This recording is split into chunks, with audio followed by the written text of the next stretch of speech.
I am continuing to work through AP Physics 1, Algebra Base 2015 free response question practice test. That's the cover page. I've already done question 1. I've already talked about the equation sheet. Here's the equation sheet. I went over that. And that's in a playlist. The link to the playlist will be down below so you can see all the problems. Okay, so let's get into this one. It's a little small, but I think I'm going to be rewriting it anyway, so let me just read it to you. And I really haven't looked at this one other than to see that it has something to do with circuits. Okay, so some students want to know what gets used up in an incandescent light bulb when it is in series with a resistor, current, energy, or both, or neither. They come up with the following two questions. 1. In 1 second, do fewer electrons leave the bulb than enter the bulb? 2. Does the electric potential energy of the electrons change while inside the bulb? I'm trying to think of that question right now. Okay, that's fine. Students have an adjustable power source, insulating wire, light bulbs, resistors, switches, voltmeters, ammeters, and other standard lab equipment. Assume the power supply and voltmeters are marked in 0.1 volt increments and the ammeters are in 0.01 amp increments. Describe an experimental procedure that could be used to answer questions 1 and 2 above. In your description, state the measurements, blah, blah, blah, include a neat label diagram. Okay, so let's do the diagram first. Okay, so here I have my power source. And let's say I set it to 5 volts. And it's got 2 outputs, a positive and a minus. And now I have my incandescent light bulb. So an incandescent light bulb, I know in 2015 everyone knew what that was, and you may not now. It's that glass light bulb with the filament inside that gets really hot. They're not common anymore. And then I have a resistor, and then I have an ammeter and voltmeter. Okay, so the first question says, in 1 second, do fewer electrons leave the bulb than enter the bulb? So if you think about a wire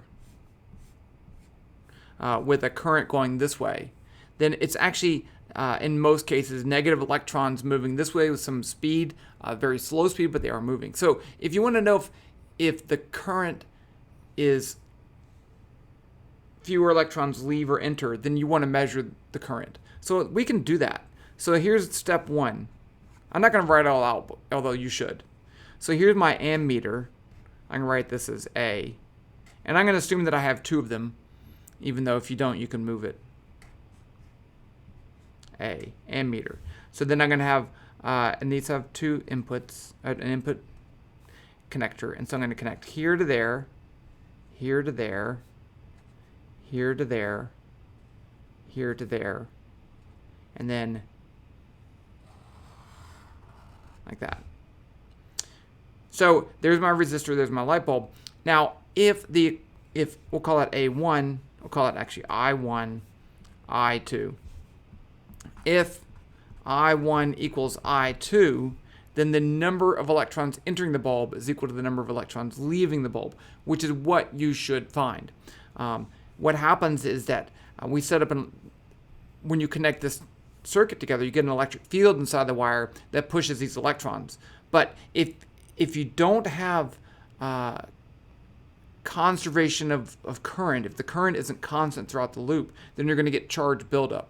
And that charge buildup would change the electric field. So that's the first experiment, to see if the current there and the current there is the same, and they should be. Does the potential energy of the electron change while inside the bulb? Okay, so we have this. Delta U equals E delta V. So E is the charge of an electron. That's the change in potential. That's the change in potential energy. They explicitly asked the change in electric potential energy. I mean, if I put my voltmeter right here, I don't really like this question, and I measure across that, I will get a value, and I'll get V delta V equals IRB, where that's the equivalent resistance of the bulb. So you will get a change in potential. Now, do the electrons change? I guess the electrons would change potential energy. Yeah, I think they would. Okay. So for experiment 2, it's the voltmeter. And you just, if you measure a change in voltage, then you have a change in potential energy. I'm pretty sure I'm okay with that one. Okay, that was this A, describe an experiment. B, explain how data from the experiment you described can be used. Okay, I did that already. And I mean, you should write this out. I'm not writing it out because it's a video. It's a YouTube video. It's not real. It's not a real test. I really didn't like this question anyway, so.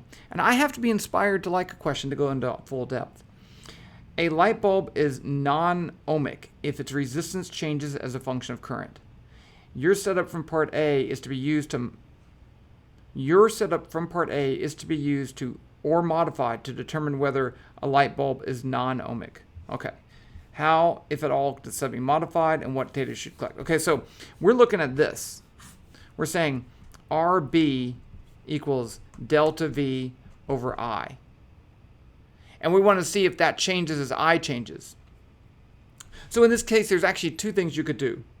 It is variable power supply. So what I could do is, if I change the voltage here, if I use the loop rule says that the voltage around this whole loop is equal to 0. So that's going to be, let's call this V bat power supply minus I RB minus IR equals 0, right? If I go around this loop, I'm assuming these are ideal voltmeters and ammeters. Then I have the voltage drop from here is going to be some positive value, but then I'm going in the same direction as current. There'll be a voltage drop across the resistor, the light bulb, and the resistor, and that we can get right here. So the current will change as I change the power supply. So really you want to look at the ratio of these two things, right? If RB is constant, so ohmic, then you can factor that out. And so the ratio of, I guess you could say I1, no. Let's measure this as a voltage. Let's measure the voltage across the bulb and that. Then, since those two have the same current, they should have the same ratio.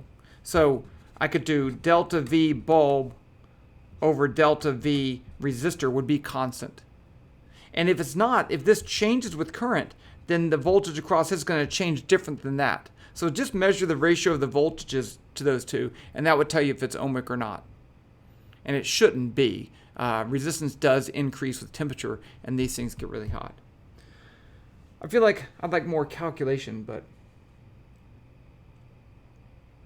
how would you analyze the data to determine whether the bulb is... Okay, I did that.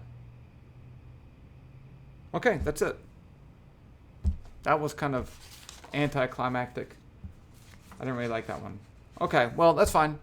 I'll do the next question, question number 3. I'll be part of this playlist. Look down below. And so this one didn't even take the 25-minute time, but I didn't write it all out. They said it should take 25 minutes. But if I wrote it all out, I think it would. Okay, hopefully that helps.